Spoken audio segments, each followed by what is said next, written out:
Kids doctor YouTube channel நேயர்களே, இன்று நாம் டிஸ்கஸ் பண்ண டாபிக் ரமலான் நோம்பும் டயபெட்டிஸ் பேஷண்ட்டும், அதாவது சர்க்கரை நோயாளிகளும்.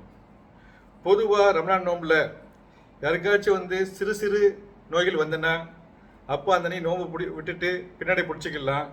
ஆனால் டயபெட்டிஸ் போன்ற நோய்கள் என்றுமே நிரந்தர நோய்கள் தான், அதை கட்டுக்குள் மட்டும்தான் வைக்க முடியும். அதனால் அந்த டைமில் எப்படி நோம்பை பிடிக்கிறது விடலாமா என்பதை பற்றி விவரமாக பார்ப்போம்.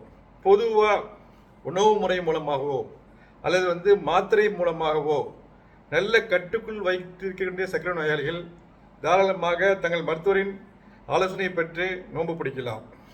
யாரெல்லாம் கட்டாயமாக சர்க்கரை நோய் உள்ளவங்க டயபெட்டிஸ் பேஷண்ட்டை நோன்பு பிடிக்கூடாதுன்னா, ஃபஸ்ட்டு டைப் 1 டயபெட்டிஸ், அதாவது குழந்தைகளுக்கு வரக்கூடிய டைப் 1 டயபெட்டிஸ், இன்சுலினால் மட்டுமே கட்டுப்படுத்தக்கூடிய டயபெட்டிஸ் நோயாளிகள், அல்லது டைப் 2 டயபெட்டிஸ், அதாவது பெரியவர்கிட்ட டயபெட்டிஸில் இன்சுலின் மூலமாக கட்டுப்படக்கூடிய டயபெட்டிஸ் நோயாளிகள், அல்லது டயபெட்டிஸுடன் சேர்ந்து கிட்னி குறைபாடு அல்லது கிட்னி ஃபெயிலியர் அல்லது டயாலிசிஸ் ட்ரீட்மெண்ட் கூடிய சர்க்கரை நோயாளிகள், இருதய நோயாளிகள், டயபெட்டிஸும் சேர்ந்து இருதய நோயும் சேர்ந்திருந்தால் அப்போதும் இவங்க கண்டிப்பாக நோம்பு பிடிக்கவே கூடாது.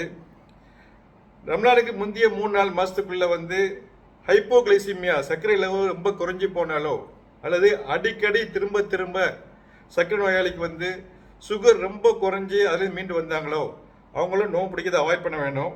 அப்புறம் எந்தெந்த சர்க்கரை வியாதி நோயாளிகளுக்கெல்லாம் சுகர் குறையிறத தன்னால் உணர முடியலையோ, அவங்க சுகர் பிசினை பார்த்தா கண்டுபிடிப்பாங்களோ அவங்க நோம்பு பிடிக்கக்கூடாது. ஏன்னா அவங்க சுகர் குறையிறத உணராமல் இருக்கும்போது சுகர் குறைஞ்சி போய் அவங்க கோமா ஸ்டேஜுக்கோ அதை இறந்து போகலாம். அதுக்கப்புறம் சஸ்டைன் புவர் கிளைசிமிக் கண்ட்ரோல், அதாவது தொடர்ச்சியான மிக மோசமான கட்டுப்பாடற்ற சர்க்கரை நோயாளிகள். ரம்லானுக்கு முந்தைய 3 மாதத்தில் சர்க்கரை நோயின் காம்ப்ளிகேஷன், அதாவது டயபெட்டிக் கீட்டோசிடோசிஸ் ஹாஸ்பிட்டல் அட்மிட் ஆகியிருந்தாலோ அவங்களும், சர்க்கரை நோய் கூட சிவியரான வேற நோய்கள், அதாவது dengue fever, typhoid fever, malaria fever அதே மாதிரி இருந்தாலும் அந்த டைமில் அவங்க நோம்பு பிடிக்கக்கூடாது.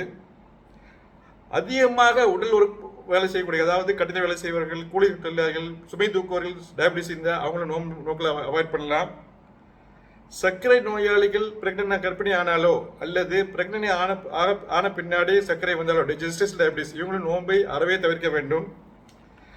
3 மாத சர்க்கரை அளவை காட்டக்கூடிய HbA1c டெஸ்ட் 10க்கு மேலே இருந்தாலோ அல்லது சர்க்கரை நோயாளினால் விழித்திரை பாதிப்பட்டிருந்தாலோ அல்லது சர்க்கரை நோய்களினால் இரத்த நாளங்கள் பாதிக்கப்பட்டிருந்தாலோ அவங்களும் நோன்பு பிடிக்க அவாய்ட் பண்ண வேண்டும்.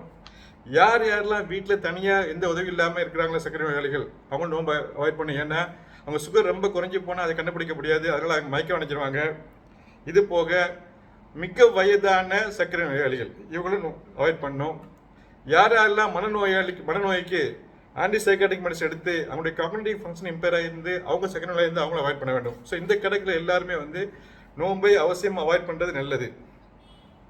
சப்போஸ் சர்க்கரை நோய்கள் நோம்பு பிடிச்சுன்னா அவங்க நோம்பு பிடிச்சிட்டு இருக்கும்போது தங்களுக்கு சுகர் குறைஞ்சாலோ அல்லது ஹைப்பர்கிளைசம் அதிகமாக கூடினாலோ அல்லது டீஹைட்ரேஷன் தண்ணீர் இழப்பு ஏற்பட்டாலோ அதை உடனே அறிந்து உடனே அதை சரி செய்து கொள்ள வேண்டும்.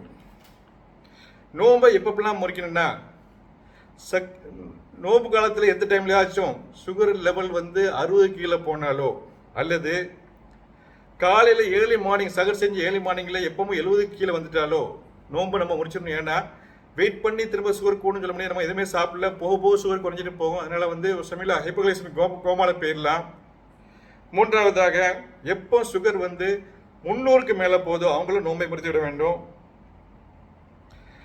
நோம்பு பிடிச்சிருக்கும் போது சர்க்கரை நோயாளிகள் குளுக்கோமீட்டர் வச்சு செல்ஃபாக டெஸ்ட் பண்ணி பார்த்துடலாம். செல்ஃபாக டெஸ்ட் பண்ணதுனால நோம்பு முடியாது.